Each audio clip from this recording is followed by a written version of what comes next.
রাসূলুল্লাহ সাল্লাল্লাহু আলাইহি সাল্লাম বলেছেন, সল্লু কামা রাআইতুমুনি উসাল্লি, তোমরা ওইভাবেই সালাত আদায় করো যেভাবে আমাকে সালাত আদায় করতে দেখছো। পৃথিবীর কোন নবীর তরিকায় সালাত চলবে না, মুহাম্মাদের উম্মত মুহাম্মাদের তরিকায় সালাত আদায় করবে। আদম আলাইহিস সালামের তরিকায় সালাত চলবে? নূহ আলাইহিস সালামের তরিকায় চলবে? ইব্রাহিম আলাইহিস সালামের তরিকায় চলবে? মুসা আলাইহিস সালামের তরিকায় চলবে? ঈসা আলাইহিস সালামের তরিকায় চলবে? তো হুজুরের তরিকায় সালাত চলে কি করে? ইমামের তরিকায় চলে কি করে? পীর ফকিরের তরিকায় চলে কি করে? বুজুর্গের তরিকায় চলে কি করে? দরবেশের তরিকায় চলে কি করে?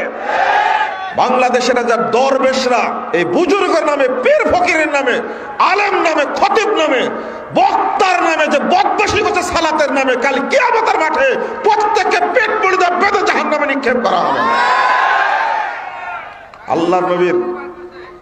আল্লাহর নবীর এই হাদিসটা তাদের কানে এখন পর্যন্ত ঢোকে। তাদের সাহস কত, এত বড় সাহস কোথায় থেকে পেয়েছে? যে সাহস নবী মুহাম্মদ সাল্লাল্লাহু আলাইহি ওয়াসাল্লাম পাননি, ও সাহস এরা পেল কোথায় থেকে?